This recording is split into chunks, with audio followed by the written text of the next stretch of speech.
LTT, so they are terrorist or liberators. Since it's kind of controversial or contradicting issue, I thought of clarifying my biasness. Now, I'm not an international relations expert. I'm teaching management and political science, and so I'm trying to use my knowledge domain to this main issue. And also, it's not a pure academic work. I'm living with the conflict, and I'm also working as a peace and nonviolent activist of this my own role. So there will be some kind of practical implication on this paper. And in terms of my individual biases, I'm single, which is I'm from the majority. So politically, I'm the one of the bad guys. I'm a suppressor, and I'm a Buddhist by religion. I'm experiencing. Can you go to the next? And I'm experiencing because it has implication on the findings and outcome of the paper. I'll talk about Sri Lanka in general, and then we'll talk about ethnic conflict, and then I come to my paper. So I think 20 minutes. I think 20 minutes is fine. Okay, so can I just ask, like, how many of you have been to Sri Lanka? As a voluntarily. Okay, it's not bad. Okay. So this is just to get your kind of next one, please. Yeah. Okay, so it's not by Sri Lanka. So Marco Polo says the most beautiful island in the world. It's just a small country, maybe the size of Ireland, but it's located in a very kind of strategic place. It's a kind of gateway to east from the west. So we have been many unknown, wanted, uninvited guests for the last 500 years. Okay, even though it's a country of 20 million people, its on site it has been very diversified in terms of the language, ethnicity, and religion. Sri Lanka is a real multicultural society. So we have 3 languages: Sinhalese, which is my mother language, and also Tamil, it's a language of the main minority, plus it's my language also in India. And since we have been having British influence, we are also talking English as the leading language. So in terms of ethnicity, religion, and language, Sri Lanka is a multicultural society. And this is a kind of example I like to show. There's a mountain in Sri Lanka called Adam's Peak, and on the top of the mountain there's a footprint. So Buddhists believe it's a footprint of Buddha, whereas Muslim think it's Adam's foot. When he was thrown out of heaven, he was in Sri Lanka.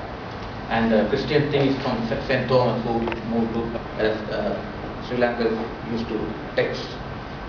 And Buddhism has been kind of main influence in civilization, which is slightly different from Indian civilization, even though it's the next door neighbor. As I mentioned earlier, Sri Lanka has been, mainly because its location, has been a colony of Portuguese, Dutch, and British for the last 500 years. And importance of British is that they captured the country entirely. It was not possible by the Portuguese or Dutch later. Okay. It was called Ceylon. Maybe still some of you know it as Ceylon because of tea, but it was changed to Sri Lanka in 1932. Okay. The other main things I will emphasize as background. Compared to many other countries in the region, Sri Lanka was a modern colony of the British Empire. It was developed by giving semi-autonomy very early stages. We got, for example, female voting right in 1931, two years after UK, and India got female voting right only after 20 years. And there are a lot of other social welfare structures developed by the British. And a lot of, for example, high human development, especially Sri Lanka has one of the highest gender equality. We had first elected Prime Minister of the world, and if you look at the indicators on male-female differences, it's kind of very high compared to other countries in the region.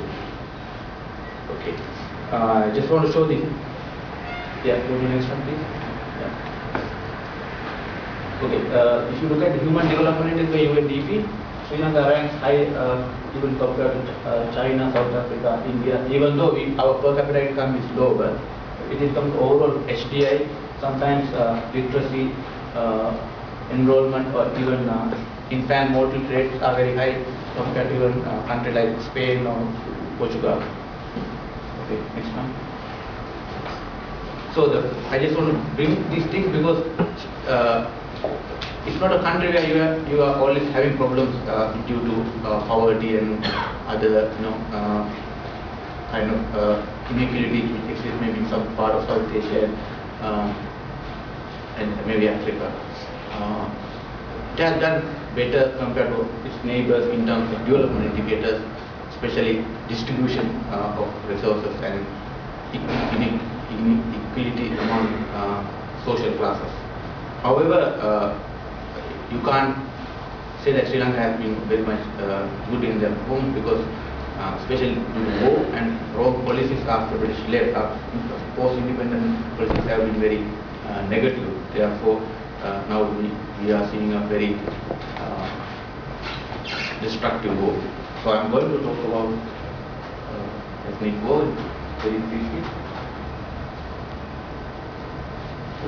So what is the main basis of the war? The war is between, not necessarily war, ethnic conflict is between main ethnic groups, Sinhalese and Tamils. And they are different, I have compared some differences, language, religion, and also where they are coming from. These all have implication on or the reason for the conflict. However, the Tamils are asking for a separate state. Not all Tamils. I will emphasize that it's LTT, Tamil Tigers, who are fighting for separate state for Tamil people. So it is, I think, you can see the difference. They are asking for 40% of the land for the 14% of the population. So basically, the basic idea is the main minority is asking for a separate state. That is the very simplistic way of explaining the reason for this conflict. Okay, there are a lot of historical reasons, but I briefly explain. During British times, minority Tamils were favored in administration. This happened in many countries in South Asia. It's called divide and rule. The minority was kind of favored and they were in the administration, and majority was kind of marginalized. When